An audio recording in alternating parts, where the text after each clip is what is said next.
Alrighty. Welcome, everyone. We still have a couple folks filing in. We're going to have a great group today, but we'll go ahead and kick off so we can fit everything in.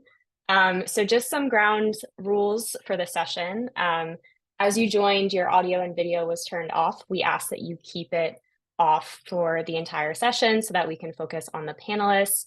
And we would love for you to engage in the chat throughout this session. So any questions or comments that you have throughout the next hour, please submit them in the chat. Our team is going to be monitoring them, and we'll have an opportunity at the end for Q&A where we can answer some of your questions.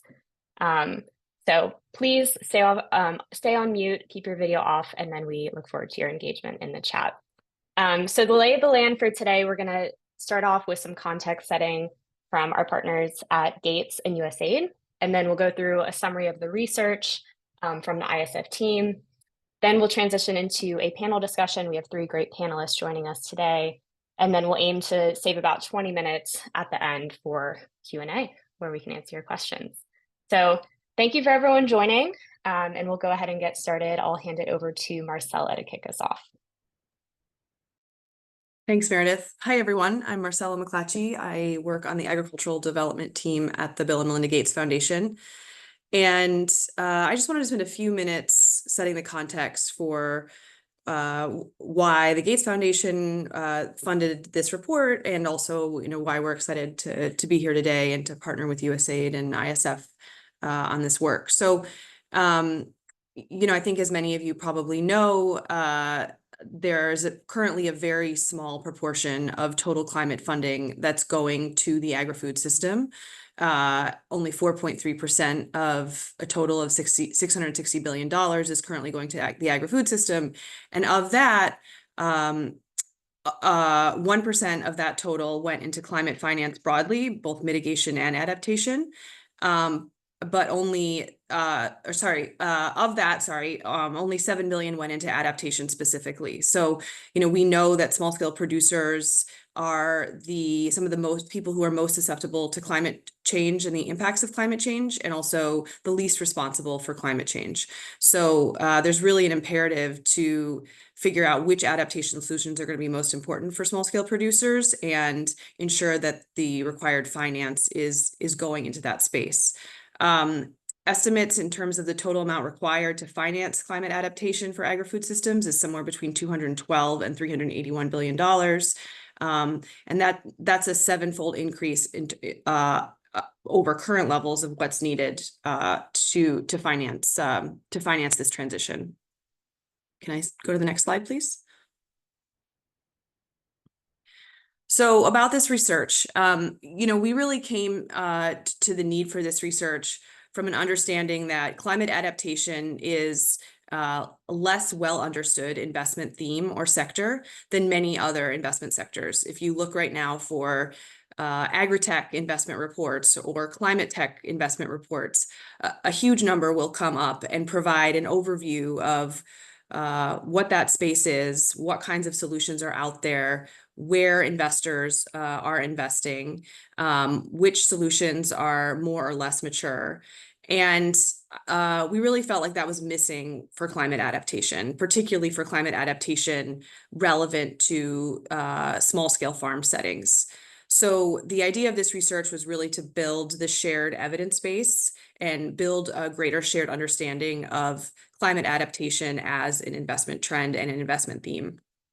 We also know that of the finance that's going into climate adaptation currently, a very small amount of it is coming from the private sector.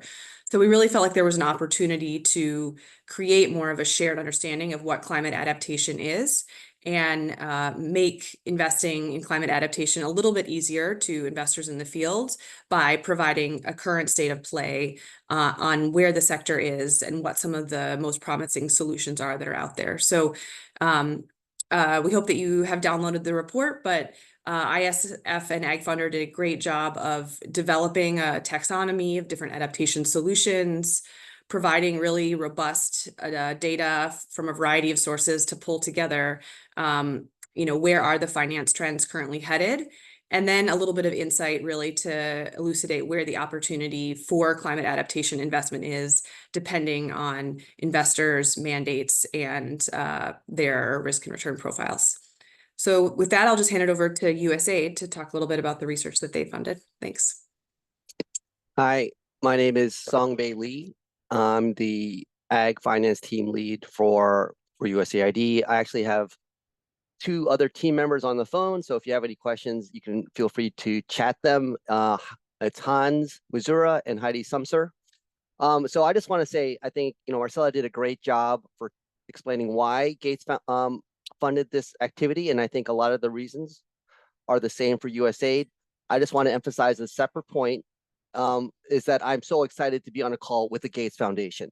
So my point, I want to make two quick points in my 2 minutes that they allocated to me. The first one I'd kind of summarize as thought leader to thought partners.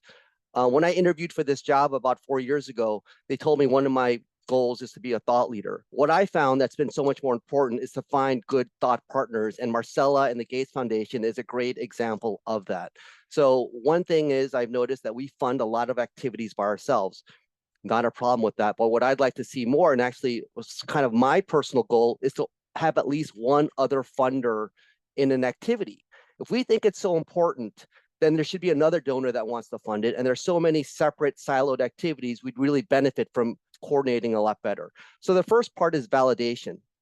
If this is so important, other people should support it. But the second part is just the engagement and the discussion, which has been so important with this process with Marcella and the Gates Foundation.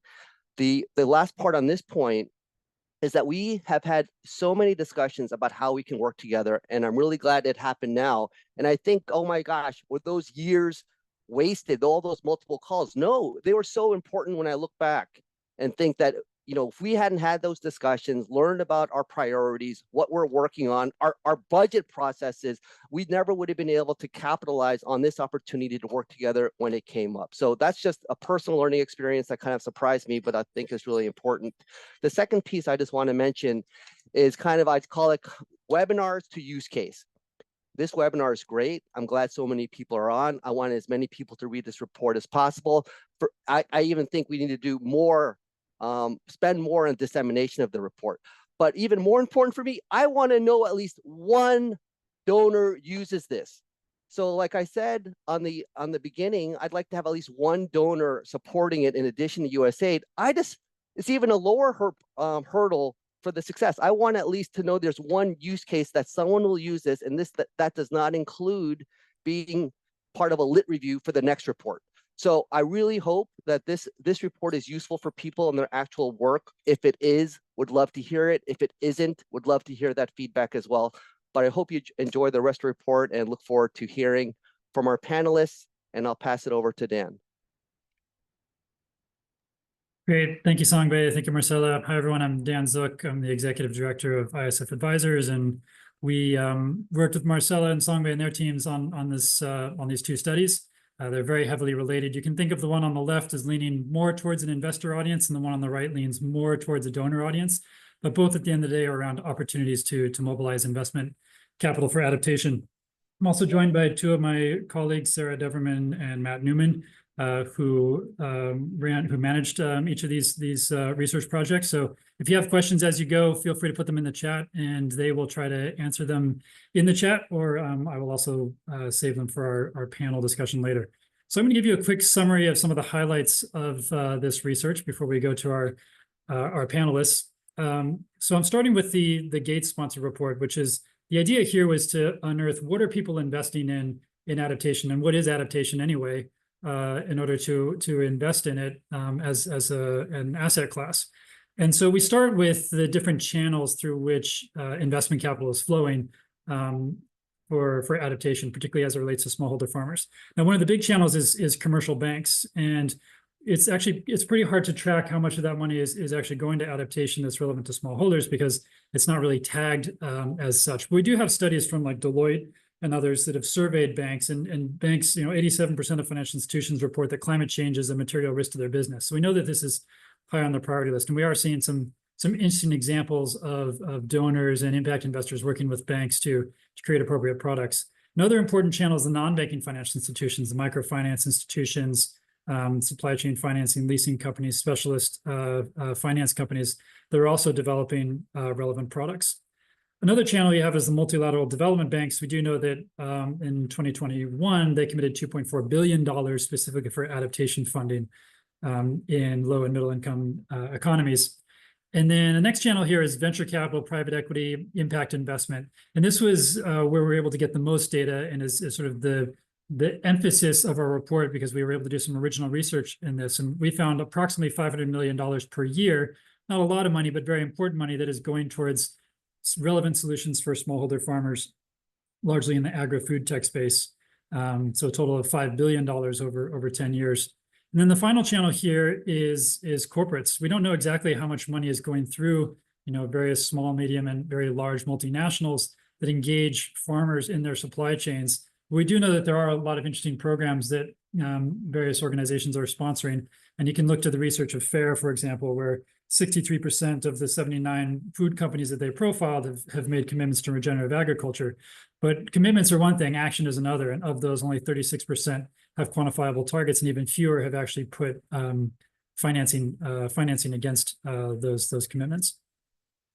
So why is it so hard to invest in adaptation? Well, there's a couple of things that came up as we were talking to folks about this. One is that there's no kind of standard definition of what adaptation is. And if you talk to a lot of investors about climate adaptation, they start talking to you about their mitigation plan. So there's often just a language issue. And similar, there's the taxonomies. There are a whole bunch of taxonomies that come out. In fact, just as we released this report, I feel like there was a flurry of reports on adaptation. Fortunately, I found that many of them had pretty similar roots in how they thought about it. But the taxonomies vary, which can make it hard to kind of speak the same language. Another challenge is high risk. We know agriculture is risky already. When you layer, engaging smallholders and climate risks into that, it becomes even riskier, which makes it hard to invest in this space. Another challenge is the context specificity. What is adaptation in Bangladesh is different than what is adaptation in Guatemala. So the solutions are going to vary depending on the context. Even within a country, if you're talking about a drought-prone or a flood-prone region, your solutions are going to vary. So that, there's not like a across-the-board standard investment that always works in adaptation. And then finally, there's a diverse funding needs. A lot of these businesses that we looked at, they need all kinds of different capital, and quite a few of them, as I'll show in a moment, actually had grant capital to start with before raising investment capital. So here on this page, you'll see some highlights of our research, where what we did is we partnered up with AgFunder, which in addition to being a venture fund, also has a media arm, which you may follow. As a result, they track deals in the ag tech, kind of agri-tech, agri-food tech space. They've got a database of tens of thousands of deals over the last 10 years. And so what we did is we worked with them and also pulled in data from Crunchbase and other sources. And we did a keyword search to see how many of those deals mentioned climate adaptation. And we found two deals that specifically said climate adaptation. And so that was obviously not good enough. And we realized that the thing is that people aren't calling this adaptation. So we had to start with a definition of adaptation. And then the kind of the various solutions that can be considered adaptation. And we programmed that in, and we kind of used some of the latest AI tools to do essentially a natural language search. So natural language search is like when you type into Google and you search for Nike, you also get Reebok and Adidas and other shoe companies. We did the same thing with climate adaptation for smallholders, along with a bunch of other things you can read about in the appendix of the report. And with that, we came up with 1,500 deals over the last 10 years for 700 unique companies with a median deal size of about $1.7 million. Incidentally, I found that to be kind of small for the venture space, which is interesting. A lot of these deals from impact investors. What was also interesting was about 14% of the investments were coming from corporate venture capital arms. And actually within the corporate venture capital arms, a lot of these were from Indonesia, specifically Indonesia Telecom and Bank Rakyat. There's also Genting out of Malaysia was a pretty big investor in a number of Israeli companies. Of the kind of European and American, Yara cracked the top 10 in the corporate venture side. DFIs were also pretty active. Keep in mind, we're talking about the DFIs we put here are venture funds of the DFIs themselves. So this wouldn't include a DFI that invested in another fund. So BII would invest in Omnivore, for example. We would count Omnivore, but we wouldn't count BII's investment in Omnivore. But if BII did a direct investment, we would count that. We actually have CDC here, so that's a typo because CDC is now BII, but they've done a number of direct deals. FMO, Israel, and the Finns have also done quite a lot of deals here.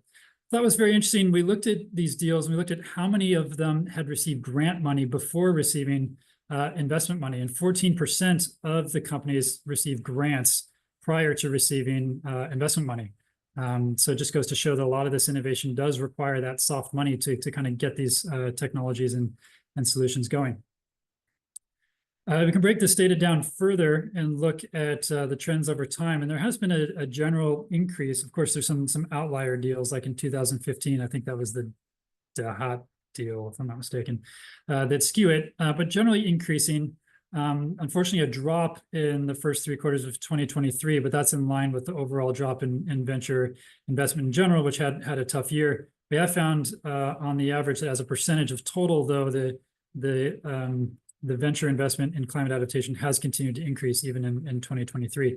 You can also see the top 10 investors over here on the right side. Omnivore in India, very active, and interesting to see a number of Silicon Valley venture funds here, as well as some impact investors like Avishkar and Mercy Corps. Note that we looked at the geography of these investments, and we tagged, for all of these investments, they have to be deals where the bulk of the activities are in emerging markets and focused on smallholder farmers. So we did look at companies that might be headquartered in the United States or Europe, but where the technology itself is being deployed in emerging markets. And then we also looked at deals where companies where the company themselves are headquartered there. Across Africa, the most active countries were South Africa, Nigeria, and Kenya, which probably wouldn't surprise anyone who is familiar with ag tech in Africa. If you break this down by categories and look at what types of companies are being invested in, ag marketplaces are the most active. So those would be like Dahat, for example. These are these kind of Amazon.com style businesses that are connecting farmers with various services and markets and products that they need. The next biggest one is farm management services and Internet of Things. So think of like different software that can help farmers to manage their farms better. Number 3 was fintech solutions. Number 4 is farm robotics and other kind of infrastructure. That's mainly irrigation in the farm robotics one. I think what's interesting here is that the average deals in general are kind of high because you have a few outliers in each category, but the median deals are quite small at $1 million across the board. So we're really generally talking about pretty small ticket sizes in this space, which we know can be hard in the venture space. In the report, we break down 6 sort of investment themes that we were hearing from investors and that are also reflected in the data. And if you pull open the report, we also share the top 10 deals in each of these 6 and talk about general trends in these 6. But the 6 that we lay out is number 1, on-farm and post-farm infrastructure. So this would be your irrigation, cold chain, these kinds of solutions. The second category is adapted inputs. We were trying to create more drought-resilient seeds, for example, a lot of biotech in this space. The third category is enabling data intelligence. So all of the using satellite weather information, channeling that down to decision-making tools or improved credit scoring, B2B services for banks, that type of thing. The fourth category is financial services. This is a big one. And it's actually, we go into quite a lot of detail in the report about financial services because yes, you have fintech, which is exciting, but you also just have regular commercial banks where you've got some interesting deals going on. In fact, we've got Tony Shiaka here today on our panel from the Rwanda Green Bank that can talk a little bit more about that. And you also have insurance, which we know is a big part of financial services adaptation. The fifth category here is a bit of a catch-all for your midstream. We called it climate adaptive supply chain connectors, but it's companies that are doing something in the middle of the supply chain and are engaging farmers and helping those farmers adapt in some way. Tomato Joss, for example, it's a tomato processing company, which you wouldn't naturally think of as an adaptation play, but they received investment from Acumen's ARAF fund in order to engage their farmers in more climate resilient practices. And so in that case, that deal was actually considered an adaptation investment.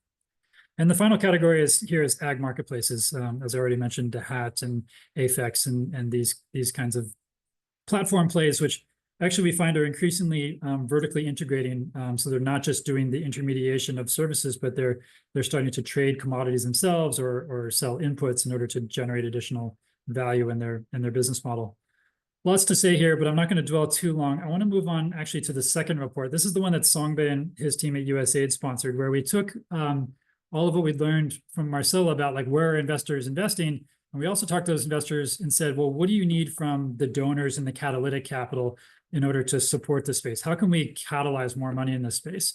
And we found it's really hard. You know, there's not, for a number of reasons, there's not a standard definition of adaptation. There's not a standard solution. And so when you're thinking about how you deploy money in a catalytic manner into funds focused on adaptation, you kind of have to think qualitatively.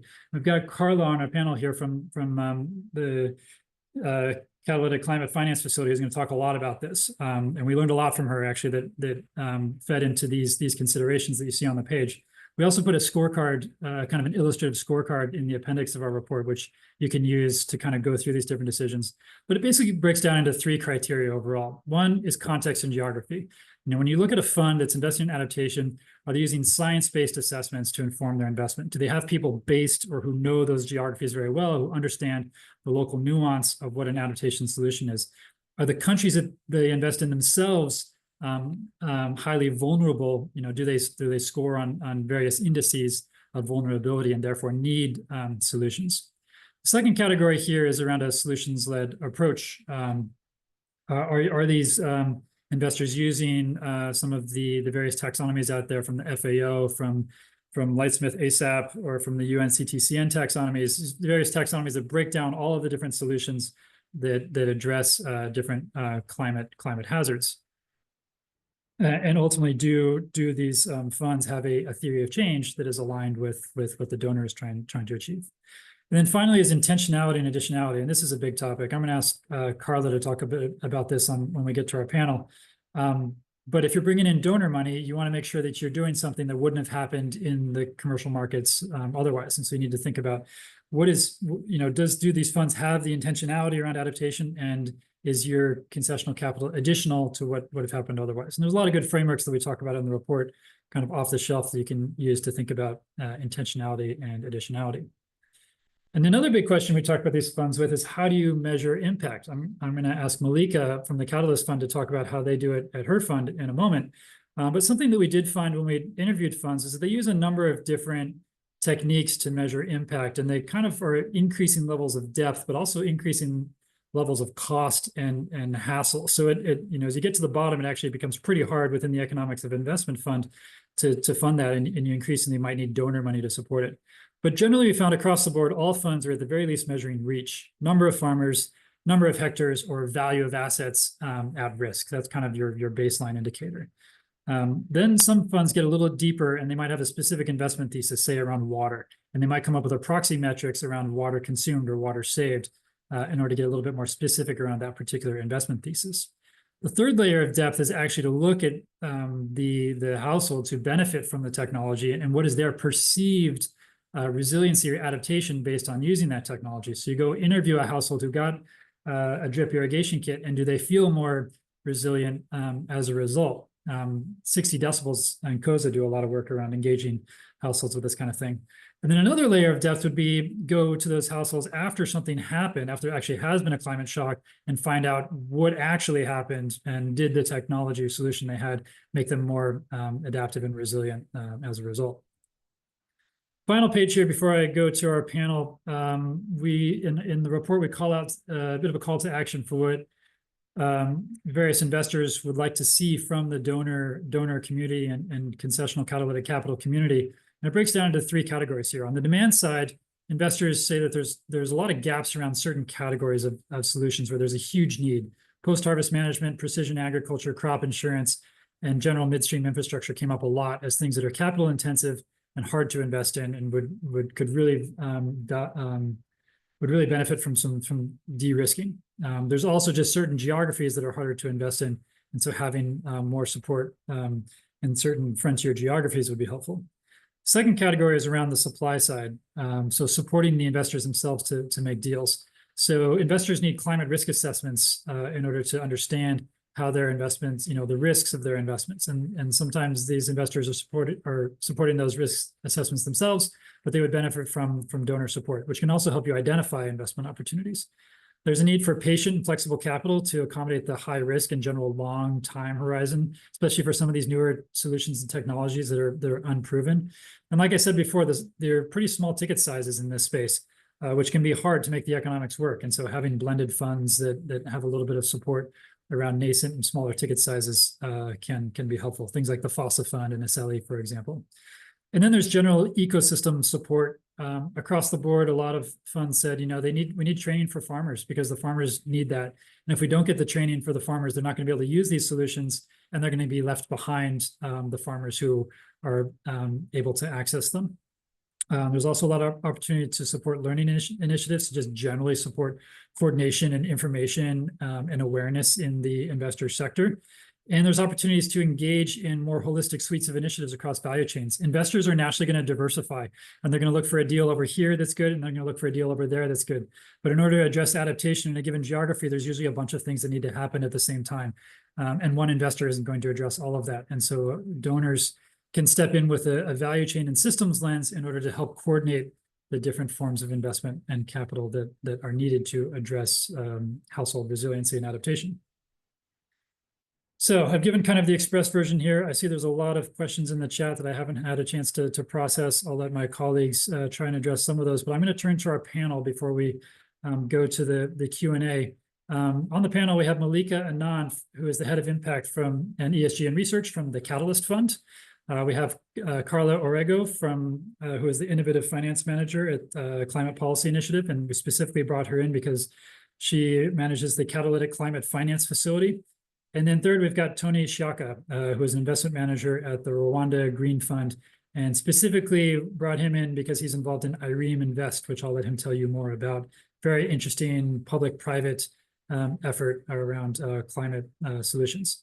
So I am now going to hand over to Malika to let her tell you a little bit about the Catalyst Fund. Great, thanks so much, Dan. I hope everybody can hear me all right. You're good. Great.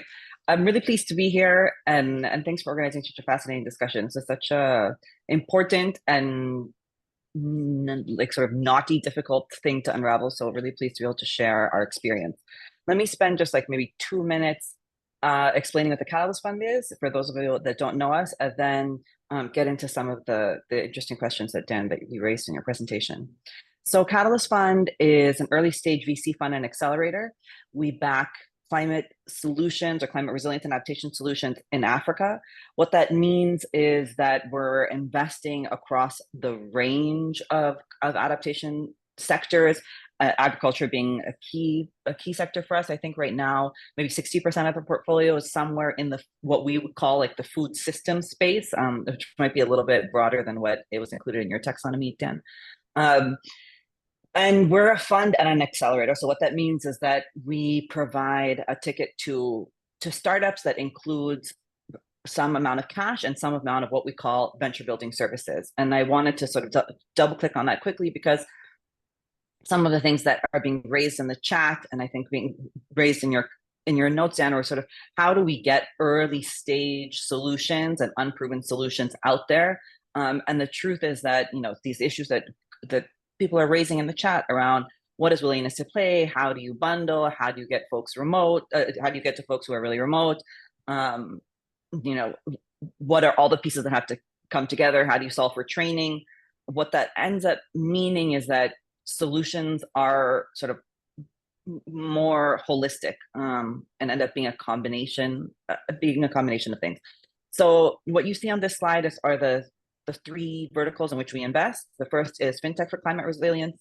In this vertical, we think about things like insurance. We have a couple of providers that do index insurance, so that sort of falls into your ag category. In the middle, we invest in sustainable livelihoods. For us, there's a bunch of farmer and fisher solutions in here. And then on the right-hand side, what you see is climate smart essential services. So this can include things like heating, cooling, access to water.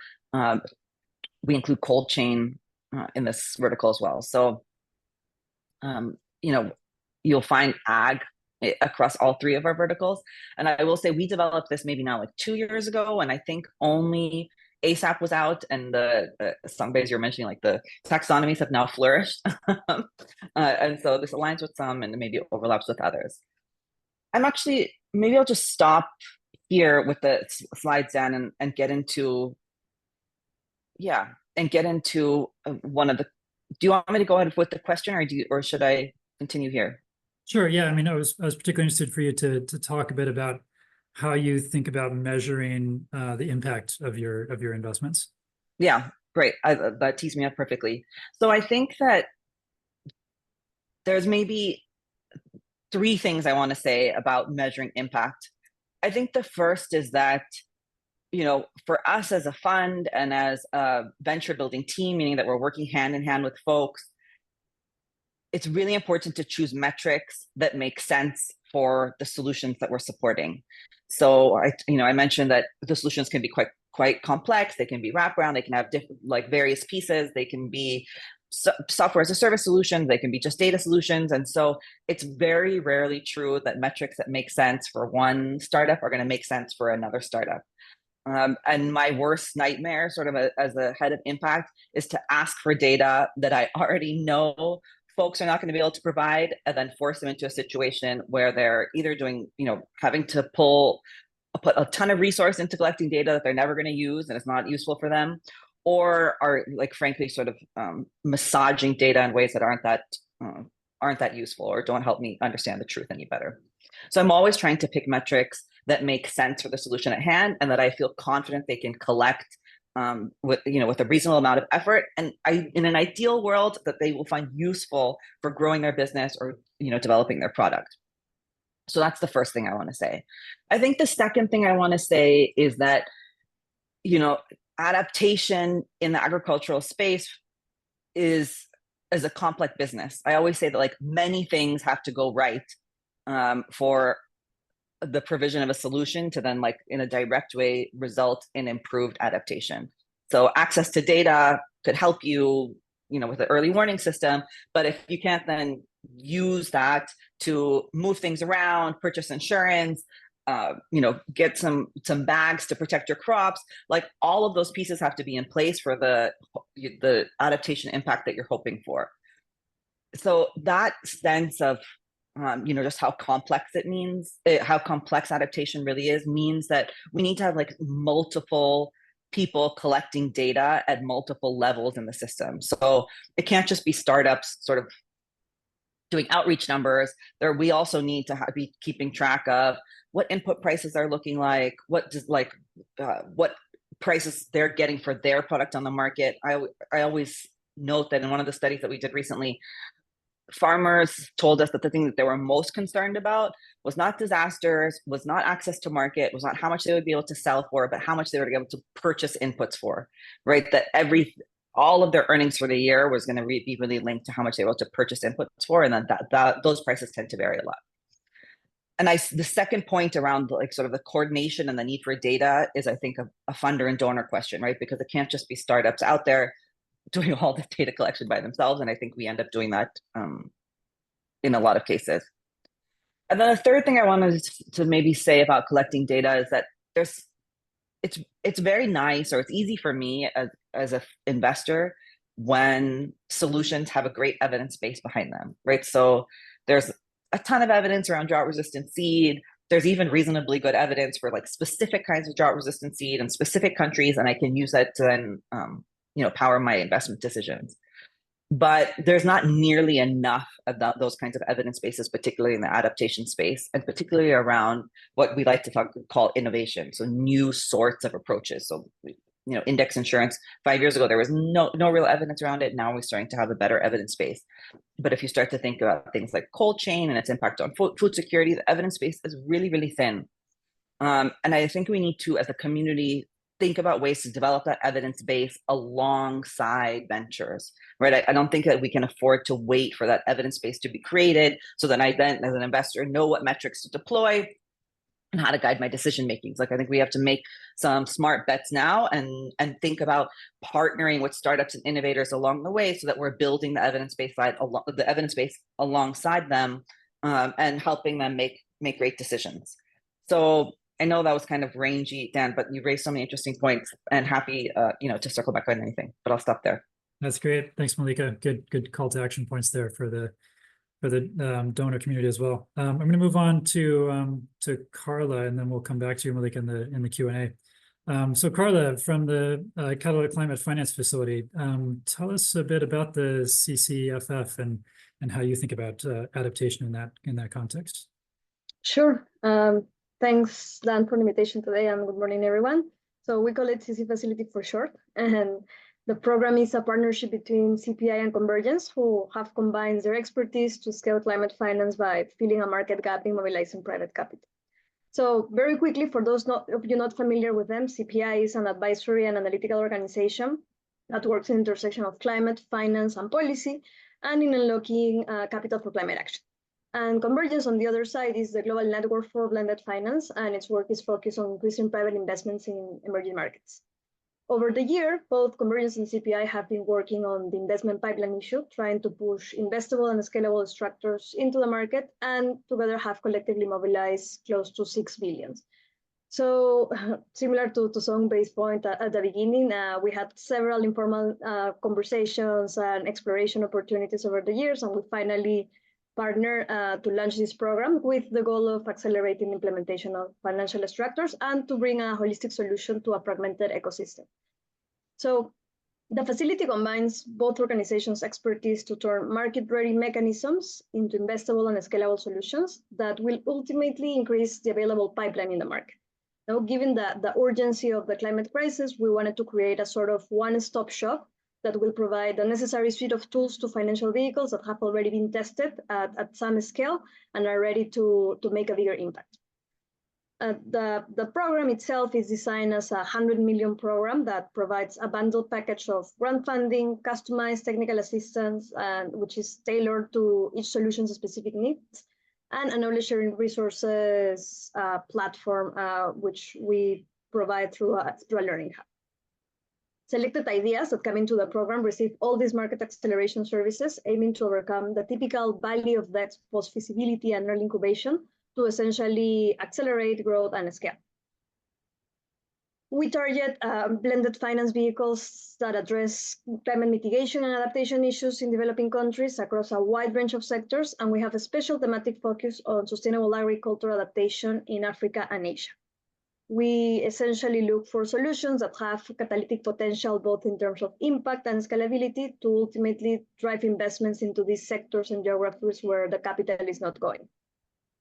These solutions can be any type of financial mechanism that regulates the flow of financial resources into climate projects, and could range from private equity or debt funds to credit enhancement mechanisms like guarantees or insurance products, and even results-based finance models such as environmental impact bonds.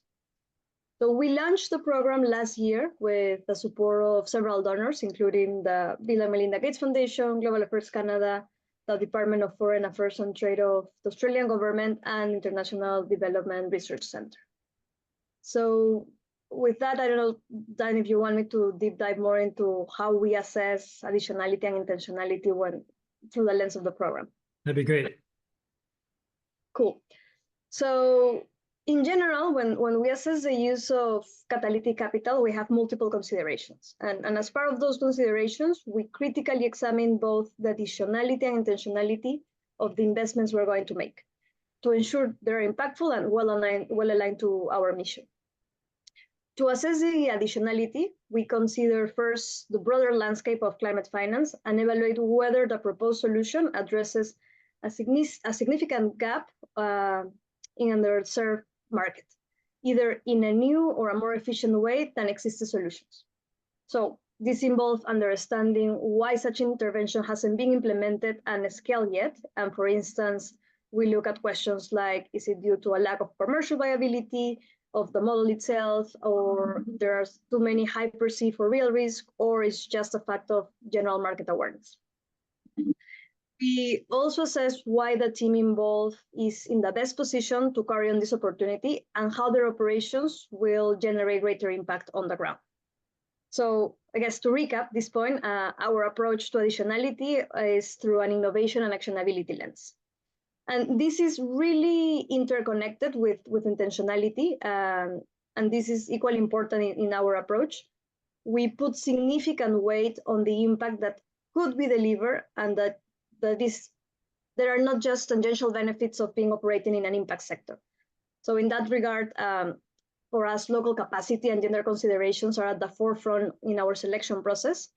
On one end, we seek to support teams that are locally based or have a clear plan to expand their local presence over time and consider market knowledge and experience when we assess the team credentials.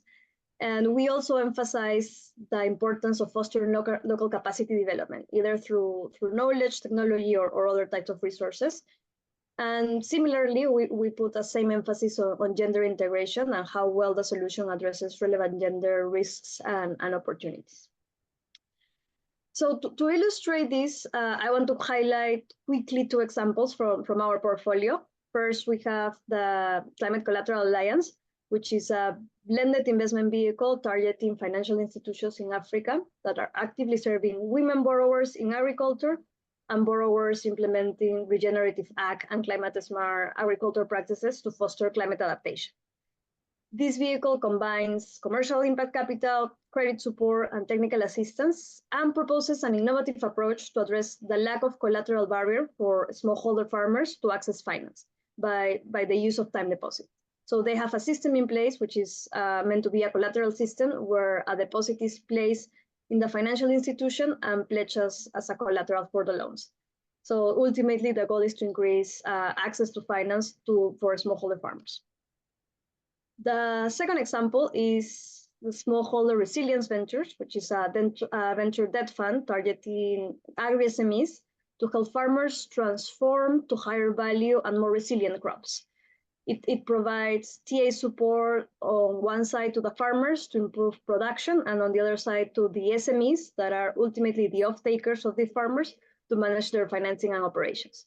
And the additionality here lies in addressing a critical barrier by connecting farmers and agri-SMEs and the ability to deploy debt in a small ticket size. And the fund itself works as an aggregation mechanism to be able to reach this missing middle that we always hear about. So in summary, to wrap up, I know this is a lot of information. As a catalytic capital provider, the CC facility, we are willing to take managed risks and back innovative financial models that have a significant impact. Our general approach is focused on breaking down barriers to investments by dealing with different financial risks involved and in these models, and then support the solutions that show high degree of additionality and intentionality, among other things, but these are key pieces of our investment thesis. So over to you, Dan. Thank you, Carla. So next I want to go to Tony. Tony, tell us a bit about Rwanda Green Fund and specifically about IREM Invest. Yes, thank you. So the Rwanda Green Fund is basically the national organization that looks at financing climate projects in the country, both looking at the public sector, the private sector, as well as the CSOs. So basically, the fund's vision is based on 4 main strategies, which include the Vision 2050, which is the country's carbon neutral and climate resilient strategy, basically to become carbon neutral and climate resilient by the middle of the century. The second one is what we call the National Strategy for Transformation, or NST1, which is the cross-sectoral coordination effort to ensure the smooth implementation of environmental policies and regulations. Then you also have what you call the Climate Action Plan, or the NDC for Rwanda. So the country has committed to reduce its emissions by about 38% by 2030 compared to business as usual, which is about 4.6 million metric tons of CO2 or CO2 equivalents. In order to achieve this, basically the government has estimated that this will cost about $11 billion.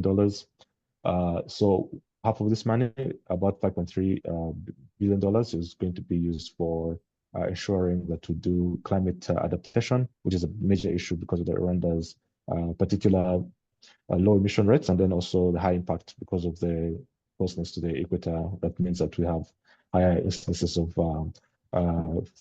fluctuating rain patterns, which affect smallholder farmers, which are the majority of the population.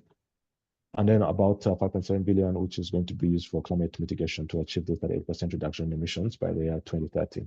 Then also what we call the Green Growth and Climate Resilience Strategy, which basically is ensuring that Rwanda becomes climate resilient by harnessing green economic innovation. In terms of impact, what we've been able to achieve, we basically managed to mobilize about $300 million. And then we've had about 35,000 hectares of water and watershed that have been protected, about 107,000 households that are provided with access to low clean energy, about 25,000 hectares of land protected against soil erosion, which is a major issue in Rwanda because of the topography, which is very hilly, and it leads to a lot of soil loss, which reduces agricultural yields in the country, which employs about 7% of the population. Then we've had about 72 investments. Most of these ones are actually in the public sector because we feel that has had the biggest impact in terms of allowing people to basically adapt to the changes in the climate, and then also the fact that it has the biggest impact in terms of metrics. Then we've also had about 55,000 hectares of forest and agroforestry coverage implemented, and then about 180,000 tons of CO2 equivalents have been avoided in the country. And it also created about 198,000 green jobs in the market. So about 60% of these are women and 40% are men. One of the main things we look at is trying to bring in that gender equity and trying to basically use these jobs to uplift the social conditions of the local population. One of the things we noticed though was that there was we noticed that we didn't have a lot of focus on the private sector, which is why we created the Rema Invest, which is Rwanda's green investment facility.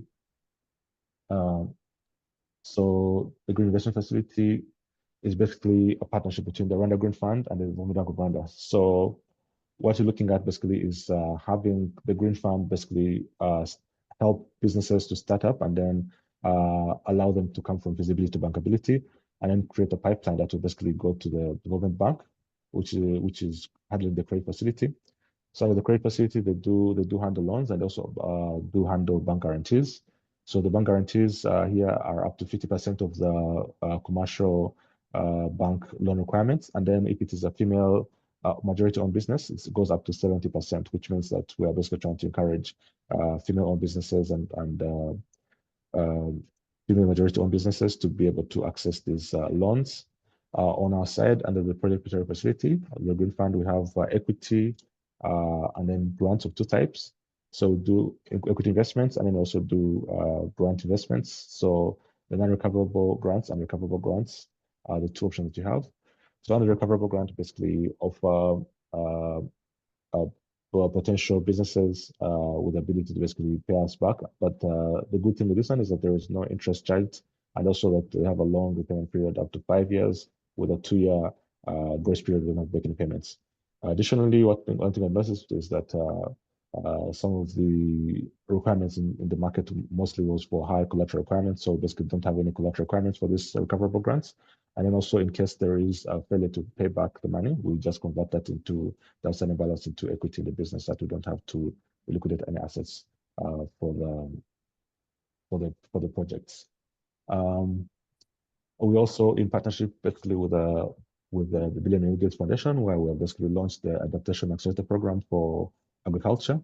That basically will try to foster these businesses in the climate adaptation sector, and then give them support both in terms of technical assistance as well as financial support, basically to be able to develop their businesses and tackle the challenges that they face, especially in adaptation in the market. In terms of basically how we leverage science-based research in order to design the opportunities of support, basically we use science-based research basically to look at things like the environmental goals and impact metrics that we'd like to achieve, and then looking at the scientific literature and expert consultations, which we carry out basically to ensure that we have the best intervention methods and the best impacts and the best outcomes for the investments. We also basically look at innovation scouting, where basically look at what kind of new innovation we can basically be able to support the market that needs that additional patient capital, and also the grant financing aspect of it. We also look at things like feasibility studies, basically to see what kind of technologies have been successful in the market. We also support basically businesses when they're developing the prototypes. One of the things that we did here was we supported a company called Ampersand, which was basically starting out as a fast electric mobility company in the market, which was basically carrying out prototype development and then was able basically to be successfully financed by us, and then they grew the business, and now basically managed to raise up to $20 million from the initial, support grant of about $189,000, which shows that there's a lot of potential for supporting businesses at an early stage, and show that they're basically able to be feasible, so that we can basically attract that additional capital. And also look at things like life cycle analysis and ecosystem assessments, and then also looking at the risks, so the climate risks analysis and then the environmental risk analysis as well. And then we use it also basically to hone our performance tracking and evaluation systems, so that we have the best impact, and best outcomes for our investments. And then collaborating also with academic institutions in order to basically have the best insight into what the best intervention areas would be, and as well as other NGOs and CSOs in the market. Thanks, Tony. We've got about 10 minutes left, and we've got a bunch of good questions here. If you want to post to the panel. Actually, first one, I think I'll pose this one to Tony, since we're with you there. There was a question about, when existing government policies might be counter to an adaptation solution. Say there's a lot of subsidies for synthetic inputs, but you want to invest in biological inputs. I'm curious, is that something you run into? I mean, you're a kind of quasi-government entity, so I imagine there's potentially a bit of a handshake or an opportunity to collaborate or coordinate, to ensure that the policy is aligned with like the investment promotion. How does that manifest in your day-to-day? Yeah, so in cases like the executive scale for supporting synthetic fertilizers, that's one thing we basically face, is we have that as a national subsidies that are coming in to support the sector. So what we usually do is we usually have a lot of close collaboration and discussions with the different government entities. So working with the different ministries of environment, of agriculture, so that we're all basically on the same level. So the main thing is basically to have some sort of coherence in government policies, and that usually involves a lot of discussions with the relevant different government institutions, so that we are all on the same page and able to overcome or basically be able to achieve the targets with these problems we face in the market. Thanks, Tony. Next question for Malika, and if you have a perspective on that previous one, I'd be interested as well. I mean, when you're thinking from an investment point of view, and maybe the sort of the government winds are blowing in a slightly different direction, how does that affect you? But the other question from the chat was, you made a point about the lack of evidence for impacts that being a challenge. So how does that affect the risk appetite and risk mitigation approaches that investors take when there's like a lack of evidence? Yeah, so I think that it really depends on like the personality of the fund, and more importantly, I think the personality of the limited partners behind them. Those of us that have like been in and around the space for a while have seen, I think, the really impressive impact and sort of shifted narrative that JPAL and IPA sort of seeded maybe 20 years ago, and now this real desire to talk about sort of correlation versus causation and be very clear about impact and collect a ton of data. And I think what that means is that a lot of impact investors, particularly ones that have public money or have money from DFIs or bilaterals, are sort of encouraged to lean on the findings from those kinds of players, right? That come typically out of randomized control trials and are seen to be kind of proven. And I use that word with a lot of hesitation. And so what you see, I think, then is like a lot of funds who are aligning their investment strategies with sort of IPA's best bets paper. I don't know if you've seen that, but that's the one that gets, or paying GiveWell for a bunch of advice. The things to align with that sort of notion of what impact means, and it's very connected to RCTs and evidence base. To me, those are really helpful inputs, but as I mentioned earlier, there's two areas where they tend to fall short. Like, one is to get an RCT done, you need to have sort of like 10 years in market, you need to have scale. So you're talking about like a sort of 10-year delay to have data on anything. And frankly, I don't want to sort of wait 10 years to know how the evidence is going to be around cold chain. We kind of need it now. That's one. And then two, it creates this very difficult question around who's funding that evidence, right? So there's a ton of studies around microfinance. There were some like big powers that be that funded kind of that evidence base. If there's not powers that be that want to fund things around cold chain, and maybe there aren't, you're just never going to get there. So it creates this it's incentive problem, I think, about how evidence is being funded. For us, you know, I spend a lot of time looking at the evidence, but also thinking about how that evidence might be interpreted in a different environment or an adjacent environment. So if we feel really confident about access to ambulances in the UK, should I feel that confident about access to ambulances in Nigeria, and sort of doing some, what I hope is smart hypothetical work to get to some understanding of impact.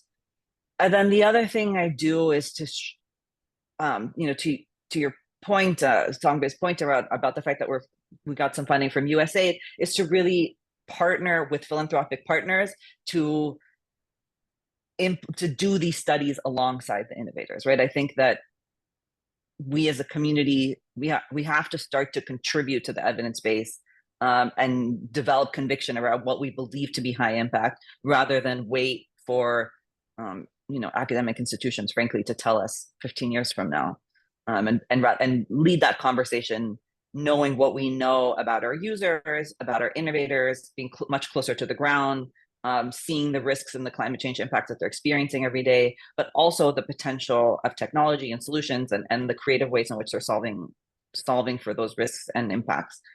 So that's a kind of long answer to a really complicated question. Thanks, Malika. Yeah, good opportunity then for the donors to support that evidence base in coordination with the investors to make sure it's the right information.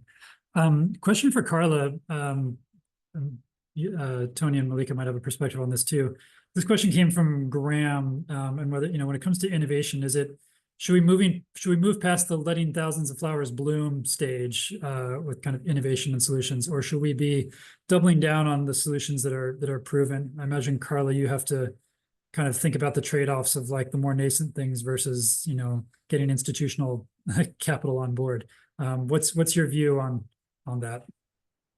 Yeah, so different levels to that answer. So first, the Catalytic Climate Finance Facility is focused on proven models. So the earliest stage side of things in the development process as a financial mechanism, we found is already crowded. Even Convergence and CPI have their flagship programs focused on those early stage incubation side of things. So the Catalytic Climate Finance Facility is actually helping accelerate these solutions that have some sort of proof points and then help them scale. That's on one side. On the other side, about how we trade off in innovation versus actionability, right? So as I mentioned in one of my answers, is we see additionality from both an innovation and actionability perspective. So these solutions have some track record and experience and are addressing a market gap that hasn't been addressed in an efficient way before. So we try to fine-tune those solutions and help the proponents of those solutions implement their new strategies and try to, again, scale the model for things that have some sort of buy-in, some sort of traction that haven't been able to be deployed at the scale. So I guess that's the short answer for the question. Like, there are different trade-offs that we balance out in the process. Another trade-off is financial sustainability versus impact delivered, but all of these are kind of like embedded some sort in the additionality point that was raised before. Thank you, Carla. And looks like we're at time. So I want to thank you all for your participation. Thank you, our panelists. Thank you all for dialing in. We did record this session, and we'll be distributing that to everyone who registered. So for those of your colleagues who were unable to make it, you can pass that along. And I think we've shared the links to the research. Don't hesitate to reach out to any of us, USAID, Gates, any of our panelists, or the ISF team if you have further questions or ideas. Thank you all.